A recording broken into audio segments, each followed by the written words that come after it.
Welcome back to code news. तो इस video में बात करने वाला हूँ टीसीपी आईपी सूट के बारे में। तो चलो डिस्कस करते हैं क्या है टीसीपी आईपी सूट। तो टीसीपी आईपी सूट ना बहुत सारे प्रोटोकॉल मतलब बहुत सारे नियम जो कि कम्युनिकेशन के लिए यूज होते हैं उन्हीं का सेट है जो इंश्योर करता है कि जो भी तुम डिवाइस यूज कर रहे हो डेटा को सेंड करने के लिए या फिर रिसीव करने के लिए इंटरनेट के ऊपर वो अच्छे से डेटा ना सेंड कर पाए या फिर रिसीव कर पाए। मान लो कि तुम्हारे पास दो डिवाइस हैं और एक डिवाइस से तुम डेटा भेज रहे हो दूसरे डिवाइस के पास व्हाट्सअप का यूज करके। तो मान लो जो तुम व्हाट्सअप का यूज करके इस यहाँ से डेटा भेज रहे हो तो उसको कौन इंश्योर करेगा कि जो डेटा भेज रहे हो वहां पे चला ही जाए, किसी और के पास डेटा ना चला जाए? ये कौन इंश्योर करेगा? ये टीसीपी आईपी इंश्योर करता है। ठीक है, तो टीसीपी का मतलब होता है ट्रांसमिशन कंट्रोल प्रोटोकॉल और आईपी का मतलब होता है इंटरनेट प्रोटोकॉल। तो चलो समझते हैं ये कैसे काम करता है।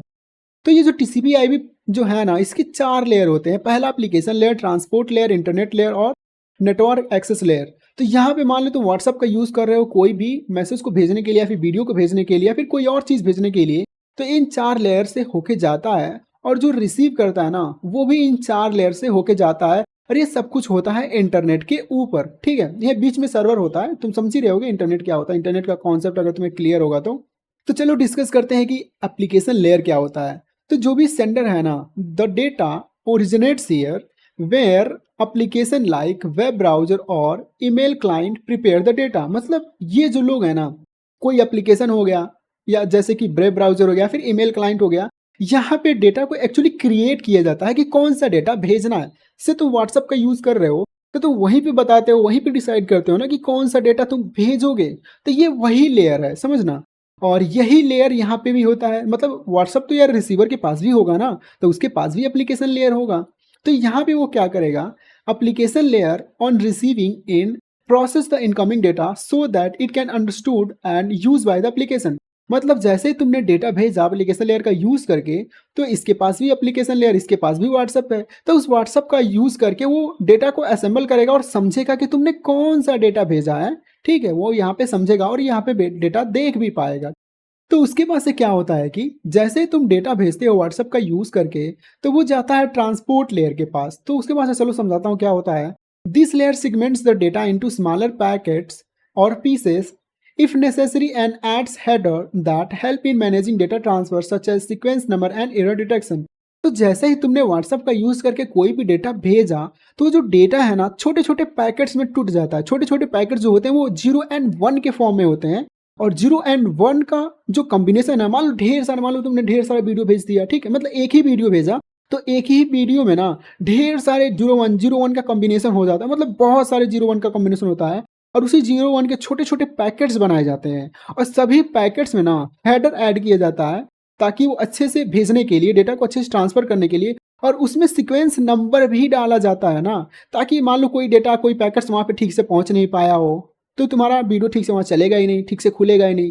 तो जो पैकेट्स नहीं गए हैं उसको सीक्वेंस नंबर के द्वारा फिर से भेजा जाता है। और रिसीवर के पास भी ट्रांसपोर्ट लेयर होता है। वो क्या करता है, जो भी डेटा मतलब जो भी वीडियो छोटे छोटे पैकेट्स में टूटा होता है जो 0 और 1 के फॉर्म में होता है, उसी को ये रिसेंबल करता है। ये जो है ना ट्रांसपोर्ट लेयर रिसीवर के साइड में, ये ट्रांसपोर्ट लेयर उसी डेटा को रिसेंबल करता है, उस पैकेट्स को रिसेंबल करता है जो कि सेगमेंट्स में आया होता है। और फिर से वो तैयार करता है, फिर से ओरिजिनल फॉर्म में तैयार करता है, ओरिजिनल वीडियो बनाने की कोशिश करता है।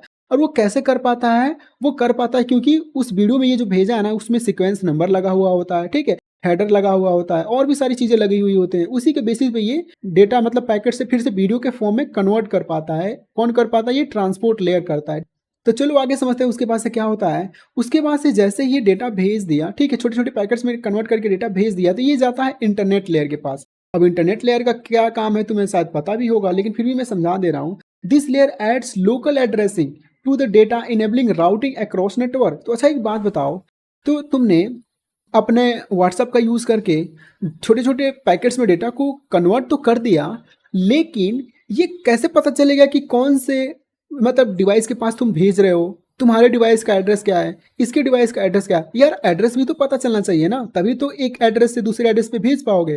ताकि इसको भी पता चलेगा कि हाँ इस एड्रेस से ये डेटा आया है, और इसको भी पता चलेगा कि हाँ मैं इस एड्रेस के पास डेटा भेज रहा हूँ। ये कौन डिसाइड करता है? ये इंटरनेट लेयर डिसाइड करता है। और ये ऐड करता है, मतलब कि add logical addressing, logical addressing add करता है। जैसे कि आईपी एड्रेस हो गया टू द डेटा, मतलब डेटा में और इनेबल करता है राउटिंग अक्रॉस नेटवर्क, मतलब नेटवर्क के ऊपर उस डेटा को भेजा जा सके। और राउटिंग का मतलब ये होता है कि जहां तुम डेटा को भेज रहे हो वहीं वो डेटा जाए। और रिसीवर साइड में भी वो इंटरनेट लेयर लगा हुआ होता है। तो रिसीवर साइड का ये जो इंटरनेट लेयर है वो क्या इंश्योर करता है कि it uses the IP address to determine if the data has reach it correct destination. मतलब ये इंश्योर करता है, ये जो रिसीवर के एंड में ये जो इंटरनेट लेयर है वो इंश्योर करता है कि जो डेटा जो भेज रहा है क्या वो सही आदमी है डेटा भेजने के लिए, मतलब जिससे तुम बात कर रहे हो क्या वही डेटा भेज रहा है ना, कि कोई और तो नहीं कनेक्ट हो गया। डेटा भेज रहा है तुम्हारे वहां पे आ रहा है कहीं और पे, तुम समझ नहीं पाओगे डेटा कौन भेज रहा है। तो ये जो रिसीवर के एंड में जो इंटरनेट लेयर वही इंश्योर करता है कि कौन डेटा भेज रहा है, ये डेटा आ कहाँ से रहा है और सही डेस्टिनेशन से आ भी रहा है कि नहीं। तो उसके बाद से लास्ट लेयर आता है नेटवर्क एक्सेस लेयर। तो चलो समझते हैं नेटवर्क एक्सेस लेयर क्या काम करता है। तो convert the data into signal suitable for physical network. तो ये डेटा को कन्वर्ट करता है सिग्नल में जो कि सूटेबल होता है फिजिकल नेटवर्क के लिए, जैसे कि ईथरनेट हो गया, वाईफाई हो गया। तो ये ऐसे फॉर्मेट में कन्वर्ट करता है डेटा को ताकि वो अच्छे से, मतलब तुम देख पाओ समझ पाओ, जैसे कि ईथरनेट का यूज़ किया जाता है या फिर वाईफाई का यूज़ किया जाता है ताकि अच्छे से तुम्हारे डिवाइस के पास वो डेटा चले आए। तुम देख भी रहे होगे कि तुम ईथरनेट का भी यूज़ करते हो या फिर वाईफाई से भी कनेक्ट हो जाते हो। तो वाईफाई के जरिए ही तो तुम व्हाट्सअप का यूज़ करके डेटा को भेज पा रहे हो। ये तो तुम खुद सोचो ना कि तुम अगर राउटर ही नहीं रहेगा या फिर डायरेक्ट तुम इंटरनेट से कनेक्ट ही नहीं रहोगे तो डेटा को तुम भेज ही नहीं पाओगे ना। और रिसीवर साइड में भी यही होता है कि वो भी रिसीव करता है सिग्नल को और कन्वर्ट करता है into data frame and passes them up to the stack, मतलब वही फिर से कनेक्ट करेगा, फिर से अपने डिवाइस में अपने डेटाबेस में स्टोर कर देता है। तो ऐसे ही वर्क करता है टोटल। तो थोड़ा थोड़ा भी अगर तुम समझ पा रहे हो तो तुम कैच कर लोगे, मतलब मेन उसका मोटिव क्या है। So thank you for watching and मिलते हैं नेक्स्ट वीडियो में।